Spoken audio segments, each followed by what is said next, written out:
জুলাই অভ্যুত্থান পরবর্তী সময়টাকে যদি আমরা অবজারভেশনে রাখি, শুরু থেকে শেষ অবধি আজ অবধি আমাদের যে 7-8 মাস সময়, এর মধ্যে আমাদের সত্যিকার অর্থে অর্জন কতটুকু, এবং আমাদের এই জুলাই পরবর্তী যে আকাঙ্ক্ষা, সেই জুলাইয়ের আকাঙ্ক্ষা থেকে আমাদের যে যাত্রা, সেই যাত্রার জায়গা থেকে আজ অবধি আমরা কতটুকু গন্তব্য পথের উপর দাঁড়িয়ে আছি, কতটুকু বিচ্যুতি এসেছে আমাদের, আলটিমেটলি হিসাব করার সময় আসছে এখন। আমাদের যে জুলাই আকাঙ্ক্ষা, জনতার যে আকাঙ্ক্ষা, সেই জায়গা থেকে ক্রমশ আমরা একটু একটু করে সরে যাচ্ছি, একটু একটু করে বিচ্যুতি চলে আসছে আমাদের।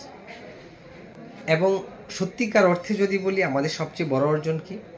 সবচেয়ে বড় অর্জন হচ্ছে এই যে দীর্ঘকালীন যে একদলীয় শাসন, স্বৈরাচারী যে শাসন, এই শাসনের পতনটা হচ্ছে আমাদের সবচেয়ে বড় অর্জন।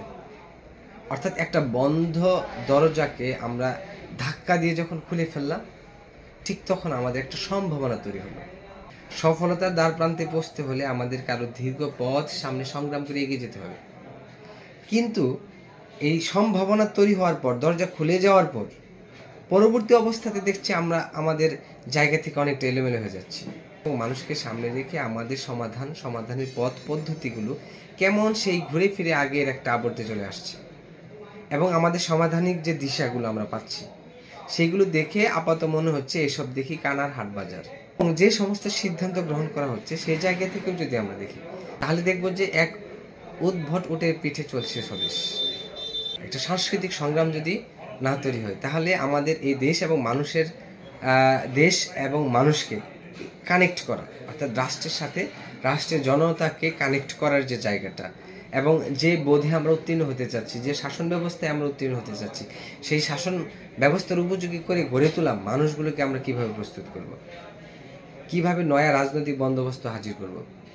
অর্থাৎ আমাকে রাজনৈতিক সংগ্রাম এবং সাংস্কৃতিক সংগ্রাম দুইটাকে প্যারালালি এগিয়ে নিয়ে যাওয়ার কথা ছিল।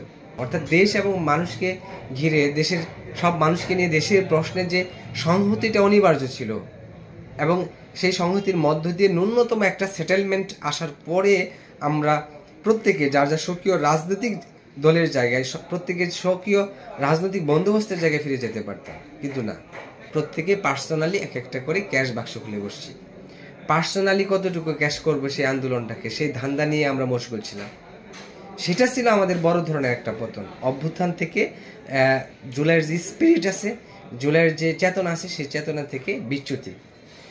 একটা স্বৈরাচারের পতনের পর যে একটা মোটো থাকে, একটা দেশ বিনির্মাণের মোটো, সেই মোটোটাকে নিয়ে, সেই উদ্দেশ্যটাকে নিয়ে আমরা গণমানুষের কাছে কতটুকু ছড়াই যেতে পারছি। অর্থাৎ একটা কালচারাল মুভমেন্ট, এটা খুব জরুরি ছিল এই মুহূর্তে।